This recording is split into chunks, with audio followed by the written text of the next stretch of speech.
at the moment. So sitting behind tents, Drop asks Tank, "You want to kick the door?"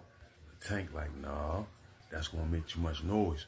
It's gonna draw too much attention. By the time we get in there good, one of the neighbors be done caught in peoples. No, what we gotta do is catch somebody going in or catch somebody coming out to gain access to the inside of the house." Drop like, "So basically we gotta play the waiting game." Tank tell him, "Keep your shirt on. Patience is a virtue. They got 100,000 some odd dollars of our money in that house. I'd sit here tomorrow if I had to." Meanwhile, back at the house, Kenny was pulling up in the back of a cab. When he walked in the front door, Ophelia had just finished cooking dinner. His daughter was sitting in front of the TV watching Sesame Street. Kenny breathed a sigh of relief. Talk about a long day. He goes in the kitchen, gives Ophelia a hug, play with his daughter for a little bit. Then he goes in the living room, rolls up a blunt, turn on the news. The first thing he see is the shooting that happened on Emerson Avenue. You just see the pearl white actor was shot all up. Ophelia hears the breaking news. She come out the kitchen to see what's going on. No sooner as she look at the screen, she start hollering. She like, "Oh my God, that's my cousin." When they showed the girl that got deleted in the car with the nigga Shabazz, Ophelia is hysterical, screaming and hollering. She run, get on the phone, call up peoples. They crying on the phone. Kenny sitting on the couch like, unbelievable. Meanwhile, back over West Baltimore, up on Liberty Heights and Gwen Oak, Drop and Tank is still staked out in front of the girl mother house when they sees a cherry red Toyota Avalon pull up and park in front of the house. Tank and Drop was parked on the opposite side of the street. Then an older female who looked to be in her late 40s hops out the driver's seat. Appreciate you. All right, boom. So like I was saying, Tank and Drop is still staked out across the street from the girl mother house when they spots a cherry red Toyota Avalon pulling in front of the house and parked. And the older lady who seemed to be like in her late 40s got out. Drop and Tank look at each other like, "You think that's her?" Tank like, "Yeah, put your ski mask on." So they start putting on their skis. And Tank like, even if it ain't her, if she going to that house, that's gonna be our way inside. So they patiently waited as the lady walked around the car onto the sidewalk. She had on a full-length trench coat. She was carrying like a little tote bag. As her back is turned, Tank and Drop get to creeping out the car. Look around, make sure the coast's clear. They get to tiptoeing across the street. The lady go to fumbling through her purse trying to get her keys out. That's when Drop and Tank run down on her with them pipes drawn. Drop snatch her bag out of her hand. She go to scream, "Oh, help me, help me."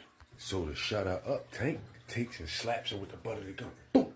Knocks her into the grass. Drop finds the keys in her purse. It was only 3 keys on the chain. One of them was the car key. Drop goes up to the front door, stick one of the keys in the lock. First time a charm. Door opens straight up. Tank drags the lady up the porch and into the doorway, then closes the door behind him. Unexpectedly, another girl came walking down the steps. She sees 2 dudes with masks dragging her mother across the front door entrance. She go to screaming, "Ah, mommy!" Then she turned around and run back up the steps. Drop run up the steps behind and start chasing her. Once the girl reached the top of the steps, she cut down the hallway and runs in the middle room, slam and lock the door. Drop got to the top of the steps just in time to see her go in the middle room. So he run down to the middle room, yelling out, "Open the fucking door, open the fucking door." He taking his shoulder and ramming the door. Boom, boom. She screaming, "Get the fuck out of my house, get the fuck out of my house." He ramming the shit out the door with his shoulder. And the top door hinge starting to come loose. The whole time, he don't know. On the other side of that door, she's frantically loading a shotgun that she got out that bedroom closet. So once the shotgun was loaded, she cocked it closed and walked over to the door, stuck the barrel of that shotgun up against the door, and when Drop went to go throw his shoulder in the door, she squeezed the trigger. Boom! Striking him directly in his upper chest, blowing his body up against the hall wall, blowing out a big portion of his chest. His body slid down the wall and he just laid there lifelessly. So hearing this downstairs, Tank like, "What the fuck going on?" Because he knew that wasn't Drop gun sound like that. So Tank get to yelling out, yo, you good?" First it was no reply. Then he just heard the girl yelling out, "You better get the fuck out of my house. I'm going to kill you like I did your buddy. Get the fuck out of my house." He knew he had to abort the mission. So as the older lady on the floor started coming to from getting hit in the head with the gun, Tank, knowing that Drop was upstairs dead, Said, fuck it. Boom, boom, boom. Dome shatter. Then runs out the house. Jump in the car. When the girl run down the steps and see her mother, she goes ballistic with the automatic shotgun. She run to the front door, blasting. Cause at first, Tank car wouldn't start. He had just cranked it over when she started shooting. Hit the back door, blew the back window out. Tank peel off, skrrr. Side swiping hella cars before he hit the corner and got out of there. He yelling out, fuck, fuck. Meanwhile, back at the house, Ophelia had cried herself to sleep. Kenny was sitting at the kitchen table with a fifth of Hennessy and a blunt. He had been calling Tank, but ain't getting no answer. He had a lot on his mind. He did not know that girl was related to his daughter. His baby mother peoples, for Christ's sakes. But what was he to do in a situation like that? She was in the car with the wrong nigga. Ain't nobody gonna aim around you and leave no witness. If you in the hot pot with him, you get steam cooked with him. But anyway, not only did Kenny have that to worry about with his conscience, but he also had this whole situation with Ophelia and this witness. After everything was over, Kenny was having thoughts of getting out the game. Before it's too late, he ended up like some of his homies. So as he goes to lift up the glass of Hennessy, the cordless phone get to ringing. He answered the phone. It's Tank. And off the break, he could hear it in his voice. Just stay locked in, pimp. I got us. Appreciate you. All right, boom, picking up right where I left off. When Kenny went to go pick up the glass of Hennessy, the cordless house phone started to ring. It was Tank. And off the break, he could hear it in his voice. Something was wrong. Kenny tell him calm down. Come by the house, don't talk crazy on the phone. Tank told him, I'm already on my way. Then he hangs up the car phone in the Porsche. When he gets to Kenny house, the lights on his Porsche shine through the window, waking up Ophelia. So when he parked the car and hop out, she done got up, sit on side the bed, stretching and yawning. Tank didn't have to knock on the door. Kenny had already came to the door when he pulled up and let him on in. Tank was still worked up. As soon as he get in there, he like, damn, yo, shit just got ugly. So Kenny tell him like, shh, shh, Ophelia in the back sleep, sit down, tell me what happened. So they go sit down at the kitchen table. So they sit down at the kitchen table. Kenny pours Tank a glass of Hennessy. Calm his nerves, cause he was jumpy. He took a sip of the Hennessy. Then he get to running everything down to Kenny, telling him how they abducted the little dude from Emerson Avenue whose name ended up being Lil Daniel. They get Lil Daniel to tell them where Shabazz was hiding the money. So they end up at the girl mother house.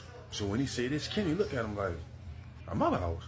Tank like, yeah, that's where Shorty said was keeping the paper. Kenny just dropped his head. So Tank like, what? Kenny like, man, let's finish telling him. So Tank tell him like, man, we caught the mother getting out the car, grabbed her up, got the keys out her purse, but when we get in the house, it's another girl coming down the steps. She run back upstairs, run behind her. Next thing I know, I hear a gunshot blast. Boom! Shit was so loud it shook the whole house. So I yell upstairs, boy, you all right? He don't respond, the girl respond. That's when I knew Drop was gone. I ain't had no other choice but to shoot the lady and get out of there. Kenny like, what? Tank like, man, that shit went sour. My little man dropped dead, couldn't get the money. Shit went sour, man. She shot the car up when I was trying to get away. I had to torch the car. I burnt the car up and left it behind Lake Clifton High School. Kenny like, did she die? Tank like, man, I gave her 3. Meanwhile, while Tank is telling Kenny this, Ophelia, who had just woken up, overheard everything that Tank and Kenny was just discussing. Confused. Guys, appreciate you. All right, boom. So like I was saying, Ophelia stood at the bedroom door confused at what she was hearing. But it wasn't until she heard Kenny in a low tone attempt to whisper to Tank and tell him that that was Ophelia'S family he did that to. Getting weak in the knees, she had to sit back down on the bed. Then she was abruptly startled by the house phone ringing. She had the cordless phone on the nightstand next to the bed. She reached over, grabbed the cordless, answered the phone. It's her cousin screaming on the other end of the phone. They killed my mother. They ran up in my house, shot mommy. I killed one of them. The police on their way. She crying uncontrollably. Ophelia trying to calm her down. She screaming in the phone. Then Ophelia could hear the police and stuff pulling up in the background. Sirens and all that shit. Just hearing that her aunt was dead broke her heart. That was her favorite aunt. Suddenly the phone hung up. Ophelia looking at the phone receiver like, shh. Her heart was racing and her mind was going a million miles an hour. This shit was just unreal. Feeling the weight of the world on her shoulders. She knew she had to react fast. She set the cordless phone down on the bed. That's when Kenny stuck his head in the bedroom door and asked, was everything all right? So taking a deep breath, Ophelia like, nah, that was just Sean Malik on the phone. Some niggas just ran up in her house and killed her mother. She shot one of the dudes and killed him. Ophelia had tears in her eyes. Kenny pretending like he don't know what's going on. He like, for real? Oh, babe. He walk over and give her a hug. Ophelia tell him like, I'm about to cut this bracelet off my fucking leg. I need to go be with my family.